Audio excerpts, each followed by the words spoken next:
48 करोड़, एक उसमें कोई स्कीम थी, और अचीवमेंट निल। इसी प्रकार से रूरल डेवलपमेंट की प्रोजेक्टेड थी 103.5 करोड़, अचीवमेंट निल। इसी प्रकार से एजुकेशन की एक स्कीम थी 213 crore, achievement nil. Welfare of SC/ST 75 crore, achievement nil. ये तो फिर कैसे इस बजट पे आप सिलाई करोगे? कर्जे पे कर्जा बढ़ रहा है। अब आप ये देखो, आज हम कहाँ खड़े, कितना स्टेट लायबिलिटी देखो क्या खड़ी। स्टेट डेप्ट जो है, जो दिखाया गया बजट में, वो 2,43,779 करोड़ का है। और पब्लिक अकाउंट्स और डिपॉजिट जो CAG कहता है, उसको जोड़ दोगे तो 2,77,000 करोड़ हो जाएगा। और गारंटी जोड़ देगी, जैसे आपने जोड़ी थी वहाँ, जब मैंने उदय स्कीम की कह दिया था लोन जितना ले रखा है, उसको भी जोड़ दोगे तो 3 लाख करोड़ कर्जा हो जाएगा आपको। नहीं, वो जुटारी इसमें नहीं जुड़ा, वो जोड़ने का आपने कहा बिजली बोर्ड में 11,777 करोड़ की कुछ था, वो इक्विटी बना दी, इक्विटी बढ़ा दी, मतलब कैपिटल एक्सपेंडिचर के सिवाय रेवेन्यू एक्सपेंडिचर डाल दिया, जो कि CAG कभी नहीं इसको ऑब्जेक्ट करती है। तो हाँ, तो नहीं, इक्विटी बढ़ा दी उन्होंने, चलो उसकी मैं बता रहा हूँ। लेकिन अगर जोड़ोगे आप तो 3 लाख करोड़ के करीब आज हम खड़े हैं, जिसमें आपको इसका जो उड़ा या हरियाणा शहरी विकास उस प्रावधान आज जब हम छोड़ के गए, जब तो कुछ पता नहीं 400-500 करोड़ उनके अकाउंट में था, आज हजारों करोड़ उन्हें कर्जा ले रखा है। स्टेट गारंटी तो लेगी इसका, जोड़ोगे तो आप पहुंच जाए 3 लाख करोड़ पहुंच जाएगा। अध्यक्ष जी, ये जब कितना लिया जाता है, ये कहते हैं विद इन नॉर्म्स लिया है हमने कमीशन के। जब कर्जा लिया जाता है तो उसका पैरामीटर जाना जाता है GSTP के साथ कितना है। 2014 में 2013-14 में ये GSTP से 15.10% था, और जब ये बीच में आ गए 14-15 का इन्होंने दिया तो उस टाइम 16% था। आज कितना है?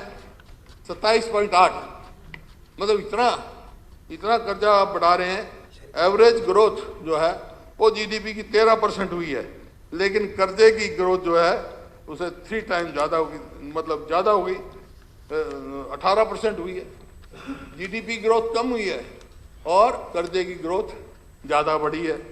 देखिए, मैं आमतौर पे 3 तरह से अपने स्टेट की जो है रिसीप्ट होती हैं, 3 होती हैं। एक तो रेवेन्यू रिसीप्ट है जो आपने बताई है 1,06,424.70 करोड़ की, लेकिन खर्चा जो बताया आपने एक्सपेंडिचर, उसमें बताया 1,16,198 करोड़ पॉइंट समथिंग। इसका मतलब क्या है?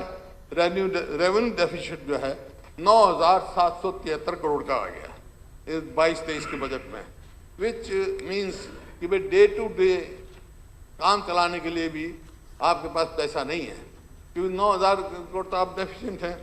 और इसी वास्ते सरकार जो है 55,063 जो है कर्जा ले रही है, और 56,340 करोड़ जो है वो वापस दे रही है, इंटरेस्ट और वो मिला के दोनों में। वो आप मतलब आप तो डॉक्टर रघुवीर सिंह से लेकर जगबीर सिंह को दे रहे हो कर्जा, ये काम कर रहे हैं, इससे लो उसको दे दो, ये काम हो रहा है। कर्जा कितना बढ़ रहा है आपका? तीसरा होता है जी, जहाँ से आमदनी होती, तीसरा होता है मिसलेनियस कैपिटल, जो मैं कह रहा था इन्फ्लेटेड रेवेन्यू दिखाते हैं, इन्फ्लेटेड वो दिखाते हैं। मिसलेनियस कैपिटल में आप देखें 19-20 में इन्होंने बी में दिया कि हमारे को मिसलेनियस कैपिटल आएगा 1778 करोड़ रुपया, लेकिन एक्चुअल कितना हुआ? CAG ने बताया 54 करोड़ आया। इसी प्रकार 20-21 में 3750 दिखाया, कितना आया? 63 करोड़। इसी प्रकार 21-22 में 5,000 करोड़ दिखाया, अभी तक तो उसका डिटेल नहीं आ जाएगी। अब उसको बढ़ाकर 5393 करोड़ दिखा रहे हैं, 5,393 करोड़। आएगा कितना? 20 करोड़ आ जाएगा, 50 करोड़ हो जाएगा, 70 करोड़ आ जाएगा। इसका मतलब जो रेवेन्यू जो है वो तो इन्फ्लेटेड हो गया। तो मैं मेरा यही सवाल है कि जब आपके पास फिर है कहाँ, खर्चा कहाँ है, किस चीज़ से आप चलाओगे, कैसे करोगे? इसका मतलब दो ही तरीके हैं, या तो आप जो है अपना जो कैपिटल एक्सपेंडिचर है उसको घटाओगे, या और कर्जा लोगे 20,000 करोड़, जब ये आपका साल पूरा होगा, नहीं तो हो नहीं सकता। तीसरा कोई तरीका नहीं है आपके पास इसमें लेने के लिए जो है। और आप देखो ना 14-15 से 21-22 की जो स्टेट लायबिलिटी है वो 3.13 टाइम बढ़ चुकी हैं, जबकि जीएसडीपी डबल हुआ है। वो डबल हुआ है, ये 3 टाइम्स हुआ है। ऐसा तो मतलब डेप्ट उसमें ट्रैप में हम बुरी तरह फंसने जा रहे हैं। हमारी स्टेट फाइनेंशियल पोजीशन जो आपने देखा, ये सब देखी, पब्लिक अकाउंट लायबिलिटी आप देख लो, कोई 42,000 के करीब है, और गारंटी फॉर लोन्स टेकन जो है वो 26,000 करोड़ के करीब है, वो हमारा बड़ा है। फिर आ जाता है इन्वेस्टमेंट और एम्प्लॉयमेंट, जो कि एम्प्लॉयमेंट की बहुत आज हमारी समस्या है। हमारे गवर्नर साहब ने जब एड्रेस किया था तो उन्होंने कहा था कि हम 5 लाख रोजगार देंगे, 1 लाख की इन्वेस्टमेंट करेंगे, ये उनका कहा था। और इन्वेस्टमेंट देखो आप 2015 से लगा लो, सबसे ज़्यादा 2015 में आई 5,177, और अब क्या आई कितनी, 1,637 करोड़ इन्वेस्टमेंट आई है। ये तो मतलब आपके जवाब में आया हुआ है, मेरे असेंबली के जवाब में जो 20 एकड़ में। इसका मतलब ये है कि 1 लाख करोड़ इन्वेस्टमेंट लाने के लिए, मैं चलो मान लेता हूँ 2,000 करोड़ आई, 1 लाख इन्वेस्टमेंट लाने के लिए इसी स्पीड से चले तो 50 साल चलेंगे ना। 50 साल के बाद आपने रहना, ना मैंने रहना, ना इनने रहना, किसी ने रहना नहीं। वही 4 लाख की बात होगी, जब 50 साल के बाद जो होगा देखी जाएगी। 50 साल की इन्वेस्टमेंट कर दिखा रहे आप सपना। आज बेरोजगारी में हरियाणा सबसे नंबर 1 है। CIME की आप रिपोर्ट मानोगे नहीं, वो यूपी में कैसे मान गए, मैं दिखाता हूँ आपको। 1 मिनट, नहीं मैं 1 मिनट देखो, नहीं 1 मिनट है, जाओ हैं।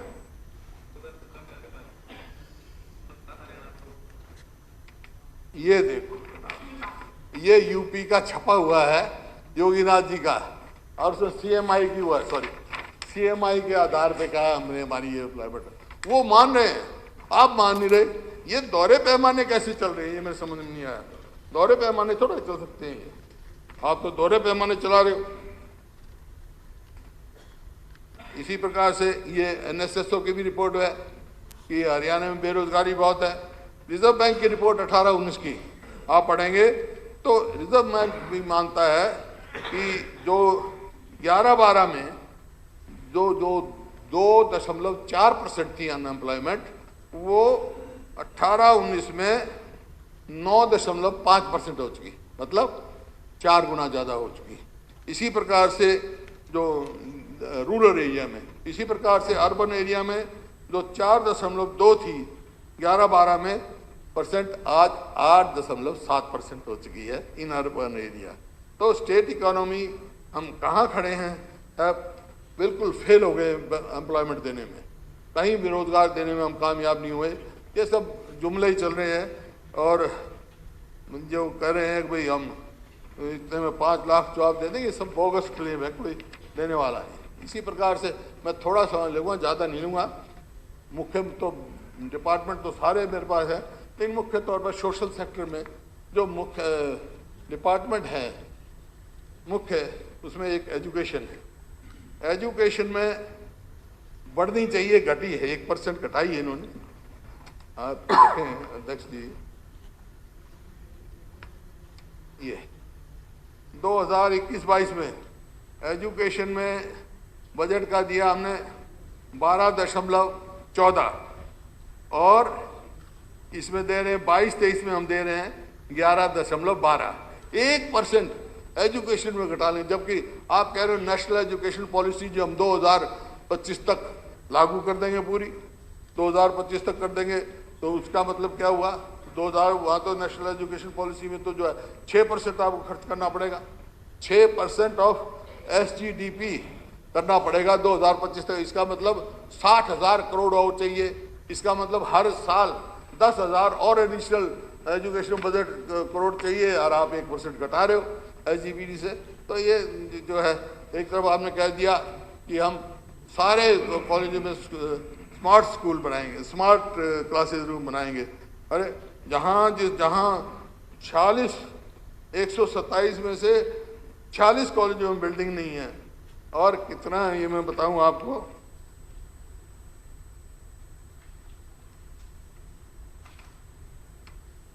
No permanent campus for 46 government colleges, और 16 have less than 200 students, 127 institutions functioning without principal। Without principal 127 college जो है ना, विदाउट प्रिंसिपल हैं। 46 कॉलेज में बिल्डिंग नहीं है। आप कह रहे हो 10 हम जो है 10 स्मार्ट क्लासरूम में बनाएंगे हर कॉलेज में, तो कितने साल लगेंगे बनाने में? पहले तो बिल्डिंग बनाओ उनकी, जब भी तो सारे कॉलेजों में लगे। आप वही मतलब महाराज दिखा रहे हो लोगों को, वो होगा वो फीस्ट है इंग्लिश में कहते हैं उसका, वो आप दिखा रहे हो। मतलब बिना पानी के लोगों में कह रहे हो तुम तैरो। ऐसा नहीं होता है, क्योंकि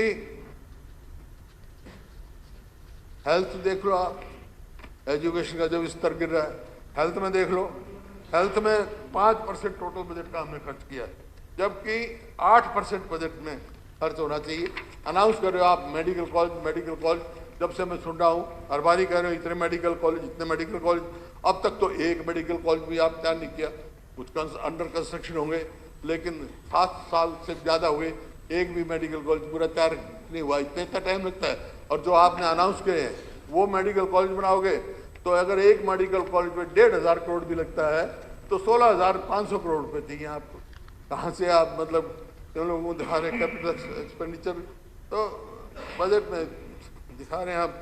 इसी तरह सबसे मुख्य जो है वो है एग्रीकल्चरल राइट्स। 60% हमारी जो है जनता एग्रीकल्चर डिपेंड करती है। अब इसका आपने देखा, उसमें आपने दिया 3.7% बजट का आपने अलॉट किया है टोटल बजट का। और आज मैं देख रहा था, मैं सोच रहा था कि भाई 1 साल तक किसानों ने अपने वहाँ बैठे रहे, जो एग्रीकल्चर बिल आए थे, और फिर वो वापस भी हुए, क्योंकि वो समझ में आ गई वो किसान के हित में नहीं है, वापस कर दिए। लेकिन उसके दौरान कितने लोगों की जान गई, कितने शहीद हुए, वो आपने कहा था हम वो देखेंगे करेंगे, बात हुई थी, किसी को बजट में तो किसी का प्रावधान नहीं, भाई हम नौकरी देंगे, आप पैसा देंगे, उनको कंपनसेशन देंगे।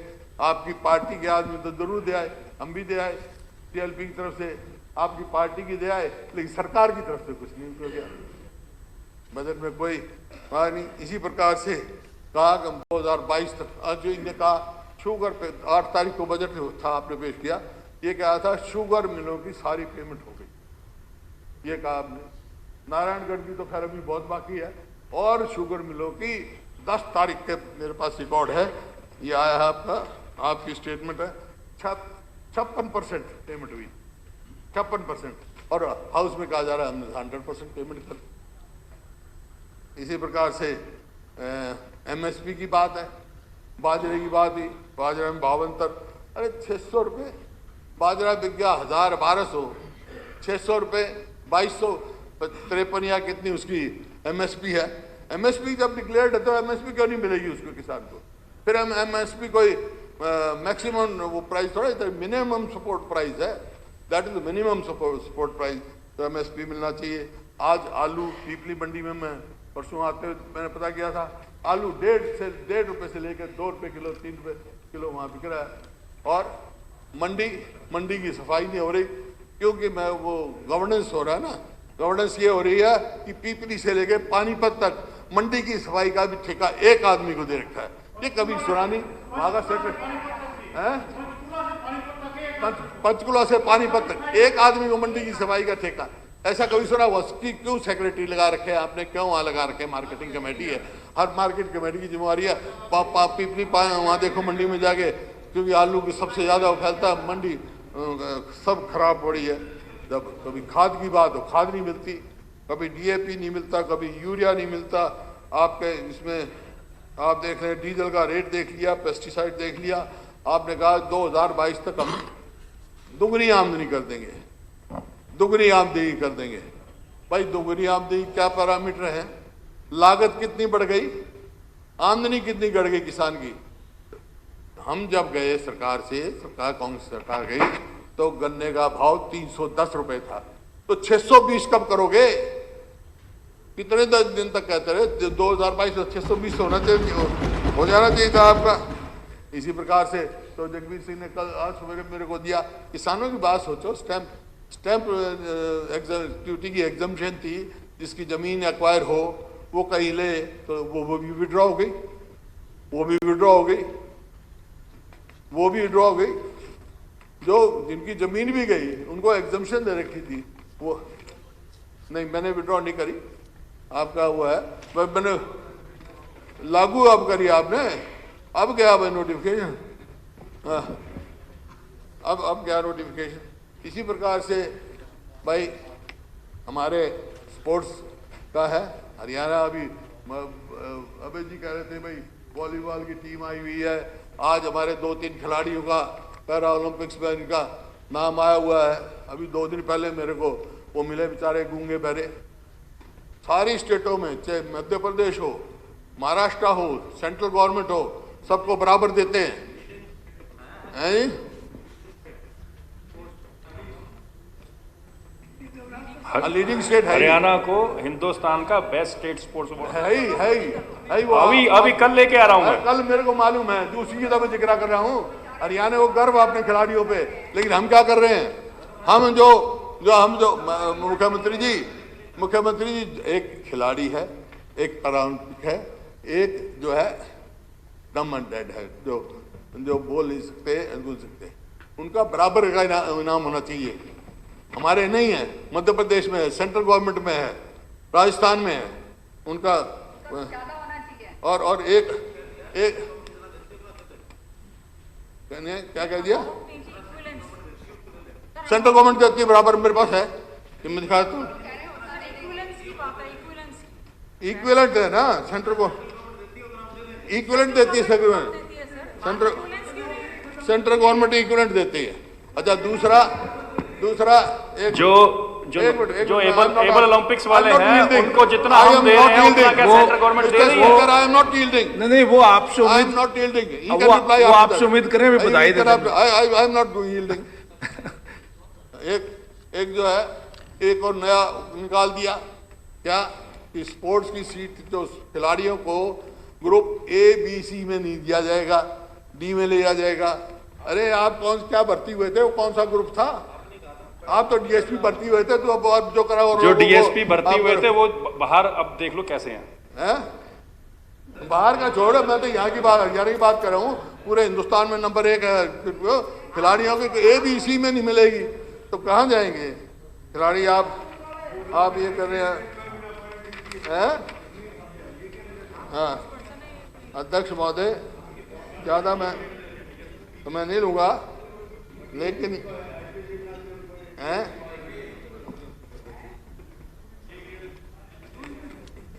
पीछा जब बजट में पेश में मुख्यमंत्री जी ने कहा, जाओ भाई तुम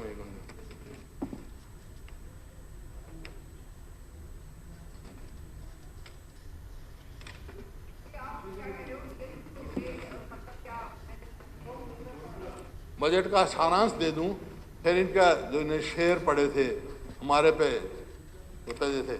बजट का सारांश अध्यक्ष महोदय क्यों ज्यादा समय लेना चाहता। काम धंधे ठप हैं, उद्योग धंधे चट हैं और रोजगार सफा चट है। बस यही बीजेपी जेजेपी का बजट है। हर वर्ग आहत है, नहीं किसी को राहत है, हाहाकार की हालात है, सब पर भारी संकट है। बस यही बीजेपी जेजेपी का बजट है। प्रदेश पर भारी कर्ज है, सरकार बड़ी खुदगर्ज है, नहीं निभाया कोई फर्ज है, बस झूठे वादों की रट है। बस बीजेपी जेजेपी का ये बजट है। किसान, गरीब, मजदूर, कर्मचारी, व्यापारी सब कंगाल हैं। महंगाई, मंदी का जंजाल है, ना किसी से वास्ता, ना किसी की संभाल है। बस यही बीजेपी जेजेपी का बजट है।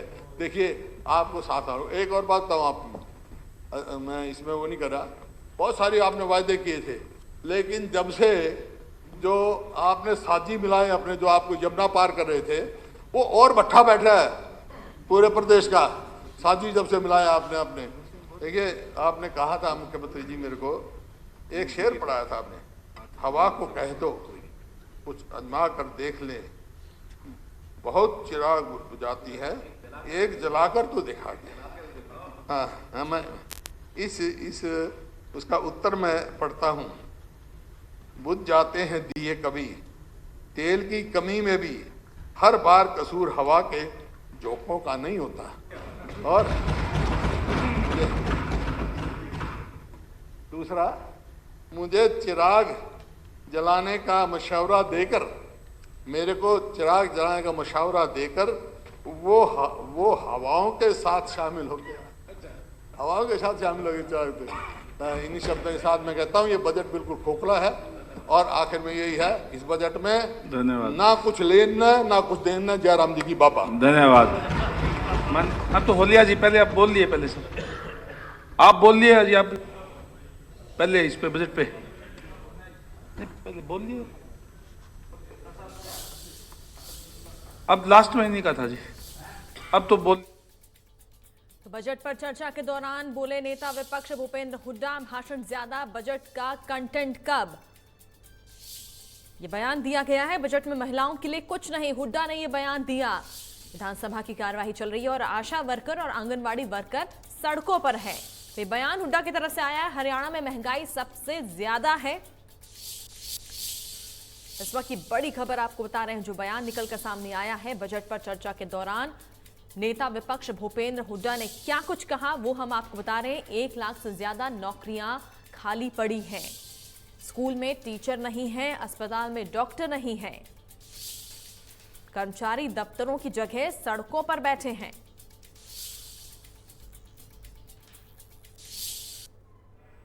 वित्त मंत्री का भी दायित्व लगातार मैं निभा रहा हूं। क्या होगी, चर्चा खत्म हो गई। आपको बोलने का टाइम दिया था मैंने, नहीं आपको बोल,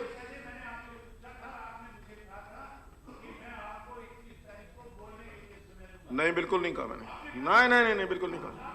आप ऐसे ही मेरे मुंह में शब्द डाल रहे हो।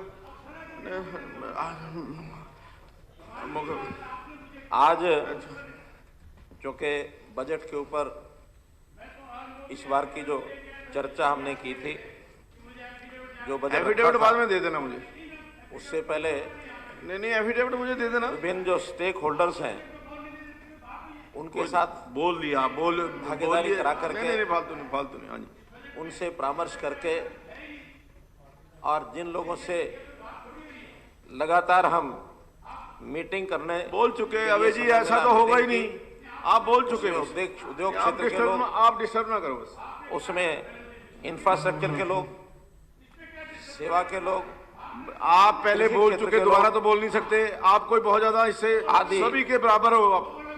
हाँ जी, आप बोले हो मेरे पास, मैं आपको आइए, मेरे कार्ड दिखा दूंगा आपको, हाँ दिखा दूंगा आपको, दिखा दूंगा मैं आपको। बैठ जाइए, नहीं बैठिए।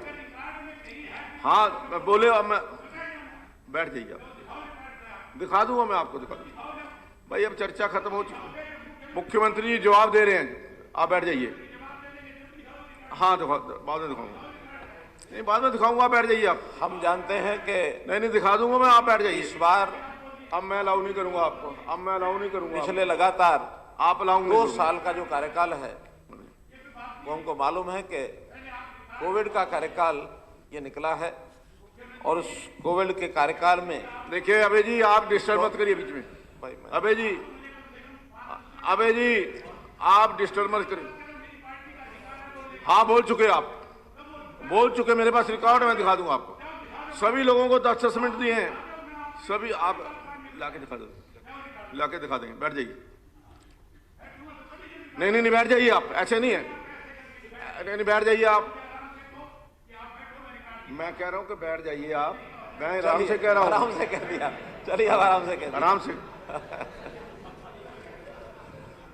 तो जैसा मैं कह रहा था कि लगातार जो हमारे 2 साल पिछले निकले हैं, ये एक ऐसी त्रासदी थी, ऐसा एक समय निकला कि जब कोविड के कारण से प्राय चाहे वो चलते कार्यों में मैं कह सकता हूं, चाहे नए कार्य शुरू करने की बात थी, इसमें मानने में कहीं कोई आपत्ति नहीं है कि कुछ न कुछ काम की गति ये धीमी जरूर हुई, और धीमी होने के कारण से इन चीज़ों का सब चीज़ों के ऊपर प्रभाव पड़ा है।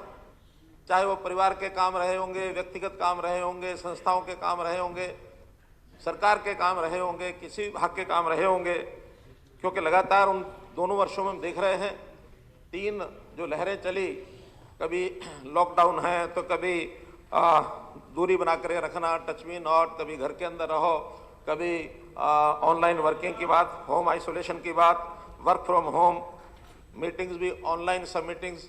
तो ऐसे सारे माहौल में से हमने 2 साल निकाले हैं।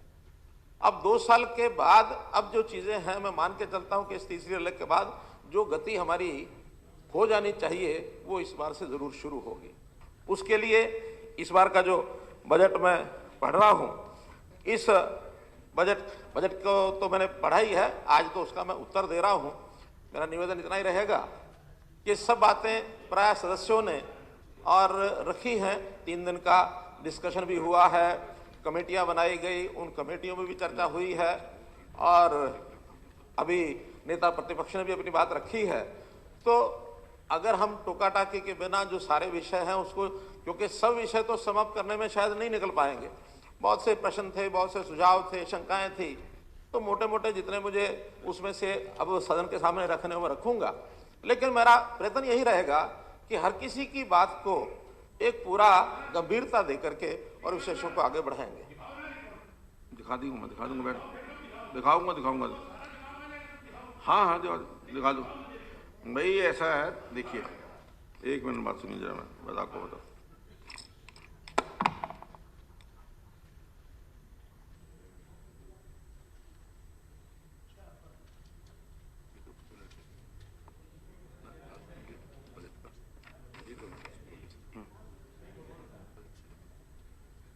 ये आप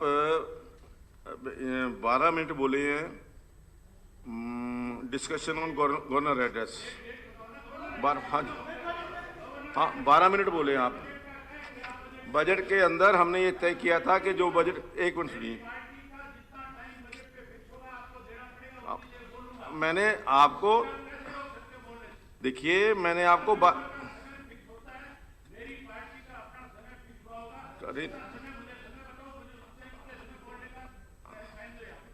चलिए बोलिए, 5 मिनट बोलिए। 5 मिनट कैसे? बाकी मेंबरों को 10-10 मिनट 5 मिनट दिए, 5 मिनट है।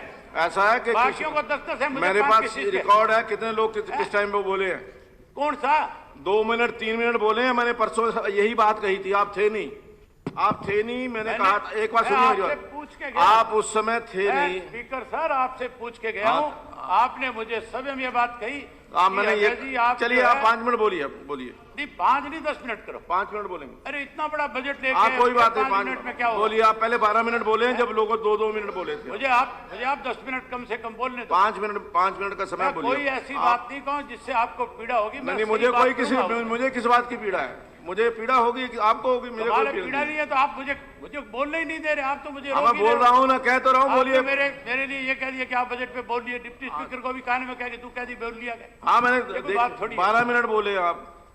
12 मिनट बोल लूँ ना? क्यों 12 मिनट बोल लूँ? किसने कहा है? आप ही तो कह रहे हो 12 मिनट बोल लो। मैंने कहा 5 मिनट आप बोलिए। किसकी बाकी है? तो इस 5:30 और दे दो ना मेरे को, 10 हो जाएगी। स्पीकर सर, मुख्यमंत्री जी ने बजट का जब भाषण पढ़ रहे थे, बजट जब पढ़ रहे थे, तब ये कहा था कि 25 साल का विजन है, इसका असर 25 साल तक दिखेगा। मैंने जब बजट को पढ़ा तो देखा कि उसमें 25 साल छोड़, इसमें तो कोई 25 दिन का जिक्र भी नहीं है। एक इकोनॉमिक सर्विस होती है, जिसमें जो हमारे एम डिपार्टमेंट है उनके बारे में बड़ा विस्तार से दिया होता है कि किस किस